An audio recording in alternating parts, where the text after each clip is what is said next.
This is how it should be done. The Swiss team of Jean-Pierre Falcy and Daniel Nicolier driving steadily up in second gear to a time 10 seconds faster than their nearest rivals, the Brazilians.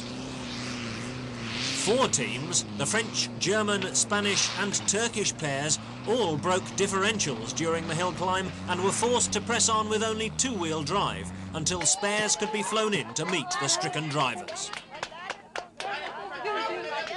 For the first time in a week, the drivers are able to make some open road progress after 5 days when they averaged just 23 miles a day.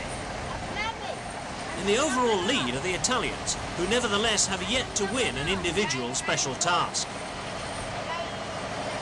Mauro Miele and Vincenzo Tosa lead the Americans, Don Floyd and Tom Collins, with the Dutch team of Fons van Urs and Gerrit Damme in third. It looks very much as if the Camel Trophy will be between these 3. But the trophy isn't the only award.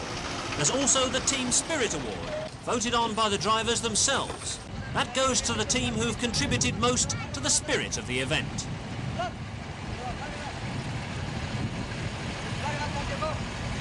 As the teams approach the east coast, the rivers become too wide for even their bridge building skills to be of any help. The chance for a rare moment of rest as the leisurely pontoon ferry makes the crossing.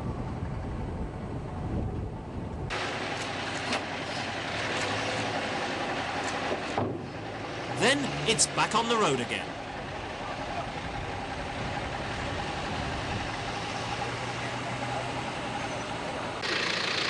The wide river crossings result in a delay of nearly 3 days, so the driving goes on late into the night in order to make up for lost time.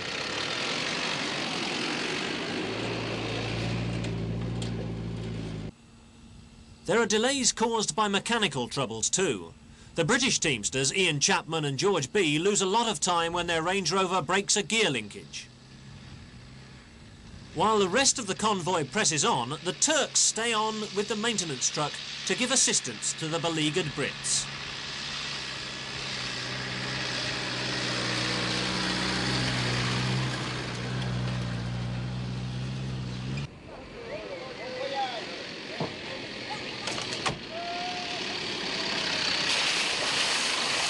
But for the moment, the Britons press on, unaware of what the future holds for them.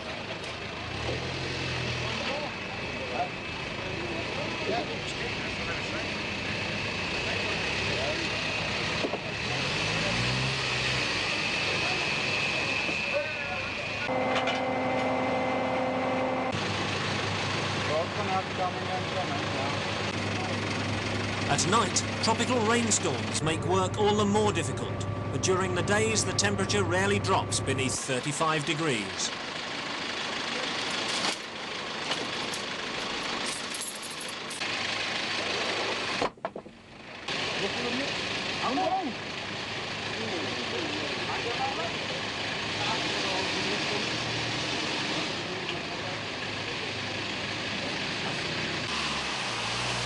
During the monsoons, which ended only 2 weeks before the trophy train passed through, these trails are simply impassable.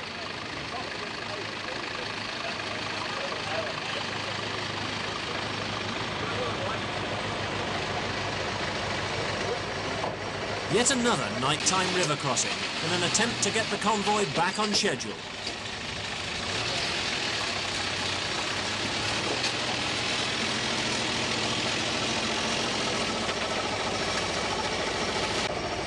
They've already passed the 1,000-mile mark, and there's still some way to go.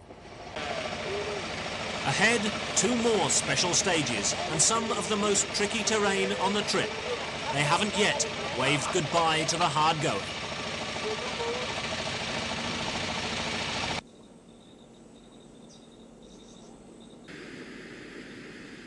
The Camel Trophy dormitory at dawn, where the 14 teams grab a few hours of rest before the rigours of yet another long and tiring day. Time to talk over what lies in store and pore over the map.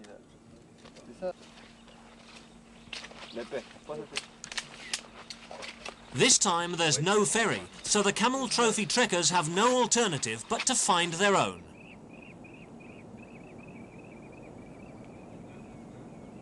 the oil drums and timber that make up the QE2 of the Camel Trophy. The raft had to be brought from 5 miles upstream, so to get it to the crossing point, 30 natives were pressed into service to paddle it downstream.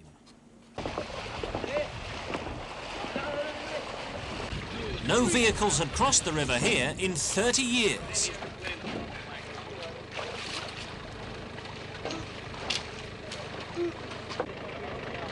There's only room for a single car at a time. Okay, come on. Straight, straight. The intrepid British are the first to try out the home-built ferry.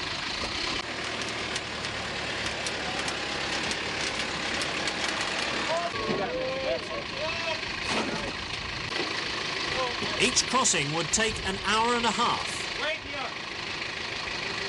George, come forward a little bit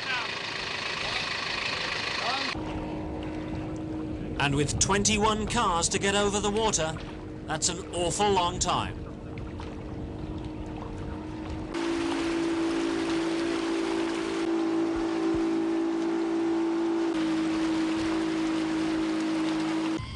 Nice and steady.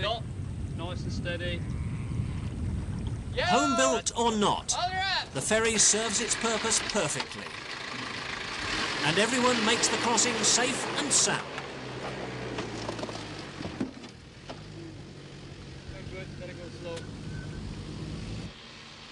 The Camel Trophy teams truck on towards Ampe on the east coast, venue for the 6th special test of the event.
After taking so much trouble to cross rivers safely, the 14 Range Rovers are now stuck deliberately in one.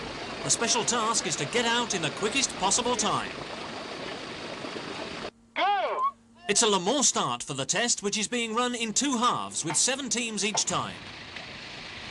There are several different approaches to the problem. There's the dig and jack method, the rocket and sea solution,